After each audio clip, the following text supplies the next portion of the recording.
Hello guys. একটা কথা বলি, কেউ যদি বলে 3 মাসে তোমার রোগা হয়ে যাবে, এই হয়ে যাবে, ওই হয়ে যাবে, ওসব কিন্তু বিশ্বাস করবে না।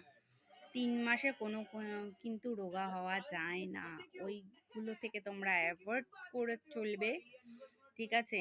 তোমার শরীর সুস্থ রাখতে গেলে 3 লিটার জল খাবে, ঠিক আছে, ফল খাবে, 45 মিনিট করে যোগা করবে। হ্যাঁ, আর সব থেকে ভালো হয় ডাক্তারদের পরামর্শ নিয়ে তোমরা কাজগুলো করবে। কেন, ডাক্তারদের ওই একটা টেস্ট হয় না, থাইরয়েড আছে কি না সেটা জানার। এটা তো ডাক্তার ছাড়া তো হবে না। তোমাকে এমনি এমনি গেলে তো তোমাকে থাইরয়েড করে দেবে না। তা তোমাকে আমি বলবো একটাই কথা, ডাক্তার কাছে পরামর্শ নিয়ে তোমরা কিন্তু করো, ঠিক আছে?